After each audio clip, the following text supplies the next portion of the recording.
ఒకసారి వివిధిషానంద గారికి అనిపించింది ఏంటంటే, నిలవ ఉన్న నీరు బస చేసిన సన్యాసి అధోగతి పాలవుతారు అని చెప్పాడు. అంటే ఒక చోట ఉండకూడదు సన్యాసి, ఉంటే ఆ ప్రాంతంతో ఈషణ పెరుగుతుంది, దానితో మమకారం పెరుగుతుంది. అందుకే సన్యాసి అయినప్పుడు పరివ్రాజకుడు కావాలి. పరమహంస పరివ్రాజకాచార్య అంటాం కదా. పరివ్రాజకుడు అంటే పరితః వ్రజతీతి పరివ్రాజక, అంతా తిరగాలండి, ఇది చాలా ప్రధానం. అందులో మనం తిరుగుదామని అనుకున్నారు. ఎవరికి వారు వివిధ ప్రాంతాలకు వెళ్ళారు. అందులో ప్రధానంగా 1888 నుంచి బయలుదేరినటువంటి వారు ముందుగా అక్కడ సమీపంలో ఆంటిపూర్ అనే ప్రాంతానికి వెళ్ళారు. ఆ తర్వాత ఇప్పుడు 87 తర్వాత వీళ్ళు బయలుదేరి వివిధమైన ప్రాంతాలకి సంచారానికి వెళ్ళారు. అందులో ఈయన కొద్ది మందితో ప్రేమానంద స్వామి, అలాగే రామకృష్ణ గృహస్థేశ్వరుడు ఫకీర్ బాబు మొదలైన వారితో కలిసి ప్రయాణం ప్రారంభించారు. పైగా ఆయన ప్రయాణంలో ఒక చోటకు వచ్చేటప్పటికల్లా బీహార్ ప్రాంతంలో వైద్యనాథ క్షేత్రానికి వచ్చినప్పటికి కొంచెం ఆరోగ్యం తేడా చేసింది. అక్కడ కాస్త విశ్రాంతి తీసుకున్న తర్వాత మళ్ళీ ప్రయాణం ప్రారంభించారు. ఆ ప్రయాణంలో కాశీ క్షేత్రానికి చేరుకున్నారు నరేంద్రనాథ్. ఆ కాశీ క్షేత్రంలో దాదాపు వారం రోజులు వాళ్ళు ఉన్నారు. అందులో అది గంగా అంటే చాలా ప్రీతి. ఆ గంగా నదిలో స్నానం చేయడం, అక్కడున్న అసంఖ్యాకమైన దేవాలయాలను దర్శించడం, జపధ్యానాల్లో సాధకులుగా సిద్ధులుగా ఉన్నటువంటి అనేక రకాల మహాత్ములను దర్శించడం, ఇదే పనిగా పెట్టుకున్నారు. అక్కడ ఒక ఘట్టం జరిగింది.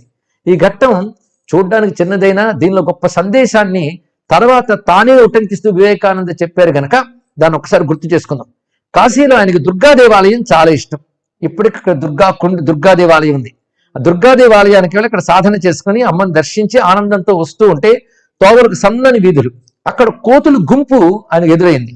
వెంటనే ఈయన కాస్త జంకి నడకలో వేగం తగ్గించారు, వెనుకంజ వేయబోయారు. అప్పుడు కోతులు గుంపు ఆయన వైపు దూసుకొచ్చింది. వెంటనే పరిగెత్తాడు వెనక్కి తిరిగి.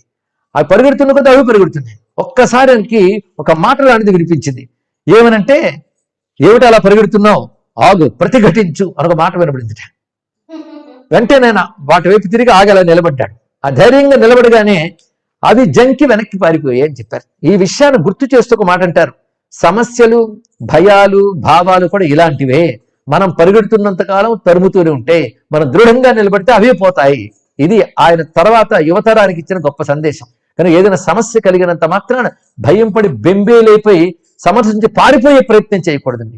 పలాయనవాదం కూడదు, ఎదుర్కోగలగాలి. దృఢమైనటువంటి నాకు శక్తి ఉంది అనే భావమే దృఢత్వాన్ని ఇస్తుంది, నాకు శక్తి లేదు అనే భావమే దుర్బలత్వాన్ని ఇస్తుంది. అందుకే ఎప్పుడు కూడా ఆయన ధైర్యమే బలం, భయమే మృత్యువు అని చెప్పేవారు.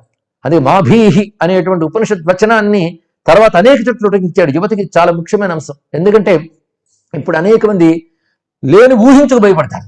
సంఘటన కంటే భయాలు ఎక్కువ. ఈ భయాలతో సాధనల్లో కూడా దెబ్బతింటున్న వాళ్ళు ఉంటారు. అదే భయాలకు ఎప్పుడూ కూడా మనం లొంగిపోకూడదు, వాటిని నిర్భయంగా ఎదుర్కోవాలి, దానికి తగ్గ ధీరత్వం ఉండాలి అని దీని నుంచి సందేశాన్ని కూడా చెప్పారు. ఇదే సమయంలో ఆయన ఉన్నప్పుడు ఎంత ఆనందంగా కాశీలో తిరిగారంటే 1868 జనవరిలో అంతకుముందు రామకృష్ణ పరమహంస దర్శించిన మహాత్ముని, అంటే 1868లో రామకృష్ణ పరమహంస దర్శించిన మహాత్ముని ఈయన దర్శించారండి కాశీలో. ఇప్పుడు ఆ మహానుభావుడి పేరు త్రైలింగ స్వామి.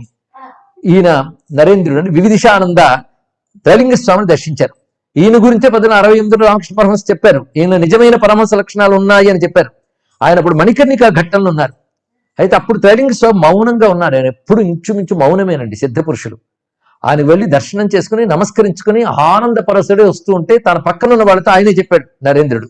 ఏమనంటే, త్రైలింగ స్వామి వారు ఏం మాట్లాడలేదు, మౌనంగా ఉన్నారు. అలాగే నేను ఉపదేశం ఇవ్వలేదు అనుకోవద్దు, ఆయన మౌనంలోంచి ఒక మహోపదేశం లభించింది అని చెప్పారు. మహాత్ములు ఉపదేశం అంటే మాటలా అండి? మాటలు కాదు ఉపదేశం, మహాత్ముల యొక్క అనుగ్రహమే ఉపదేశం. అయితే గ్రహించే సంస్కారం లేని వాడికి మాటలు చెప్పినా గ్రహించరు, అది వేరే విషయం. గ్రహించగలిగే ఉదాత్తత కలిగిన వారికి మౌనం నుంచి కూడా సందేశం లభిస్తుంది.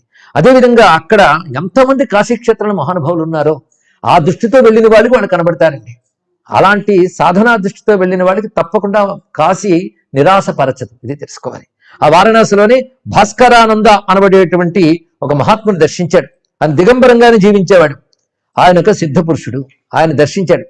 ఆయన దర్శించి మాట్లాడుతుంటే ఆ మాట అన్నట్ట, ఈ రోజుల్లో కామినీ కాంచాలను జయించిన వాడు ఎవడు కనబడ్డయ్యా అంటే, అలా అనకండి, మా గురువు గారు అలాంటి వారు అంటూ పరమానందంగా విశానంద రామకృష్ణ పరమహంస గురించి చెప్పారట. అది విని నవ్వారు, ఆనందంగా నవ్వి, నాయనా నీ నాలుగు మీద సరస్వతీదేవి కొలువై ఉంది, నీకు మహోజ్వలమైన భవిష్యత్తు ఉంది, నీ వల్ల లోకానికి చాలా మేలు జరుగుతుంది అని చెప్పారు. అదేవిధంగా వీళ్ళ సోదర సన్యాసి అంటే వీళ్ళతో పాటు సన్యాస మిత్రుడైనటువంటి అఖండానంద ద్వారా కాశీలో ప్రమదాదాస్ మిత్ర అనే సంస్కృత పండితుడితో మంచి స్నేహం కుదిరింది స్వామీజీకి. మన స్వామీజీ అని ఇక్కడ పిలుచుకుంటూ ఉన్న వివేకానంద అయ్యవారు కూడా, ఎందుకంటే స్వామీజీ అని పిలిచేవారు ఆయన అందుకు. అలాగా మిత్రత్వం ఏర్పడింది. వారు అనేక శాస్త్ర విషయాలు చర్చ చేసేవారట. అటు నుంచి కాశీ నుంచి అయోధ్య, లక్నో మీదుగా ఆగ్రా వెళ్ళారు. అటు నుంచి బృందావనం వెళ్ళారు.